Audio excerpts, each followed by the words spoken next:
Eğer ki 2021'de bir drone almak istiyorsanız veya halihazırda bir drone'unuz varsa ve bunu değiştirmek istiyorsanız hangi drone'u almanız gerektiğini bu videoda birlikte bulacağız.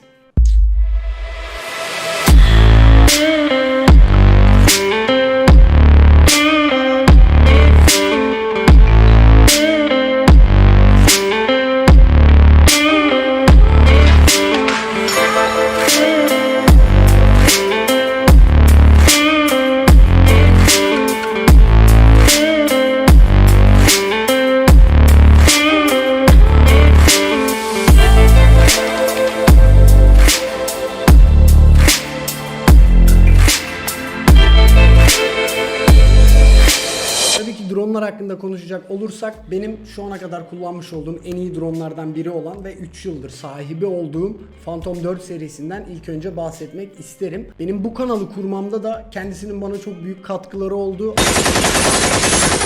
Aldığım işlerin birçoğunu bana sağlayan da bu drone olduğu, çekmiş olduğu görüntünün kalitesi, videoların ve fotoğrafların kalitesinden dolayı. Şimdi 3 yıl sonra bu videoyu neden çekiyorsun diyebilirsiniz. Çünkü 3 yıl boyunca bu drone hakkında hiçbir video veya içerik paylaşımı yapmadım. Bunun nedeni de artık drone'u değiştirmenin zamanı geldi ki daha kaliteli fotoğraflar ve videolar çekebileyim diye. Uzun zamandır konuşulan bir durumdu. Phantom 4 serisi raflara mı kaldırılacak yoksa yeni serisi gelinilecek mi diye çok merakla bekleniyordu ve sonunda versiyon 2'sini getirdiler Phantom'un ve benim gözlerim açıldı tabii ki. Fakat 2021'de hala Phantom serisiyle sizce devam etmeli miyim? Bunu niye soruyorum? Çünkü DJI'nin çıkartmış olduğu diğer kompakt seriler, yani şu anda markette en iyi drone olarak kabul edilen Mavic 2 Pro serisi şu anda Phantom 4'ten daha iyi gibi gözüküyor tabii ki kağıtta. İnsanların bu drone'u tercih etmesinin sebebi de nitekim boyutlar. Çünkü böyle yan yana koyduğumuz zaman bu ikisini Phantom 4 neredeyse Mavic serisinin 4 katı büyüklüğünde diyebiliriz. Bu ikisini bir karşılaştırmak istersek böyle bir tablo çıkıyor karşımıza. Bir drone iyi mi kötü mü anlamak için bu listedekiler büyük ihtimalle ilk bakmanız gereken şeyler olacaktır. İşte fiyat, uçuş süresi, transmission sistemi, range'i ve tabii ki en önemlisi kamera. Baktığımızda aslında pek bir farkları yok. İşte Mavic 1 dakika fazla uçuş süresi verilmiş. İşte 3 kilometre hızlı diyebiliriz. Phantom 4K çekimlerde 60 kareye kadar çıkabiliyor. Dediğim gibi kağıt üzerinde baktığımız zaman bu ikisinin arasında aslında çok büyük bir fark yok. Pratikte konuşacak olursak da Mavic Pro 2 serisi çıkalı 2 yıl olmasına rağmen insanlar hala bu ikisi arasında karar vermeleri gerektiğinde %80 Mavic Pro'ya gidiyorlar. Çünkü bunun nedeni de en başında belirttiğim gibi öncelikle boyutlar. Çünkü Phantom serisi çok büyük bir çantayla geliyor. Kamera çantanızın yanında ekstra bir çanta alıp her yere onu götürmeniz gerekebiliyor. Fakat Mavic serisinde öyle bir durum yok. Siz bunu direkt kamera çantanızın içine sıkıştırıp işte seyahate, oraya buraya her yere giderken çok rahatlıkla taşıyabiliyorsunuz ve insanlar da tabii ki bunun farkında. Ve şuradan su geldi.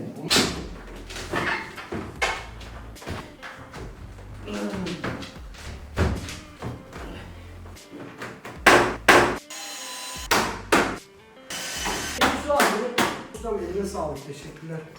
Ve Mavic'in bir diğer özelliği ise çok gelişmiş bir kızılötesi sensöre sahip. Bu nedenle Phantom'dan çok daha iyi bir şekilde hareket ederken vesaire objelerden çok daha iyi kaçınabiliyor. Bir diğer büyük özelliği ise bu drone'un içinde 8 GB'lık dahili bir hafıza geliyor ve bu da muhtemelen çoğumuz için çok kullanışlı bir seçenek ve özellik olacaktır. Çünkü benim çok yaşadığım bir durum, işte kartımı unutuyorum, kartım dolu oluyor vesaire. Drone'un içinde dahili 8 GB bir hafıza olması herkes için çok kullanışlı olacaktır diye düşünüyorum. Ve Mavic 2 Pro'daki bir diğer güzel özellik ise şu altlara 2 tane LED ışık koymuşlar. Şimdi bu Mavic 2 olmadığı için bu sadece Pro'su. Daha almadım Pro 2'yi.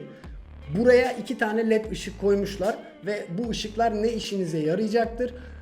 Eğer ki drone'unuz uzaktaysa, karanlıkta çekim yapıyorsanız vesaire bu ışıklardan drone'u çok daha rahat bir şekilde kestirebileceksiniz. Çünkü ışıklar drone'un altında. Bir diğer güzelliği ise drone iniş anındayken bu ışıklar drone'un sensörlerinin yer tabakasını çok daha iyi görmesini ve objelerden kaçınmasını sağlayacaktır. Bir diğer şey ise aslında bu diyeceğim özellik iki drone'da da var. Pervanelerinde düşük gürültü tasarımına sahip bir özellik yapmışlar. İki drone'da da yapmışlar. Fakat boyutlara bakacak olursak ben ne zaman Phantom'u uçursam millet sanki helikopter uçuyormuşum gibi öyle bakıp bana işte sanki suçlu bir şey yapıyormuşum gibi bakıyorlar.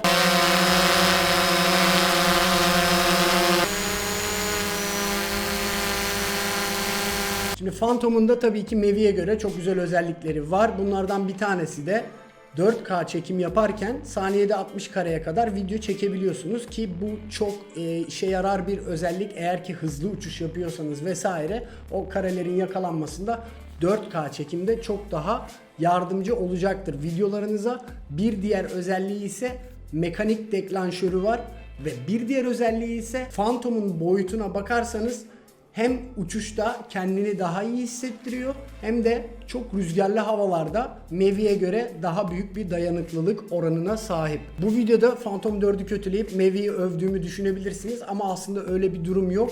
Eğer ki bu drone'a sen sahipsen bence en iyi drone'lardan birine sahipsin dostum.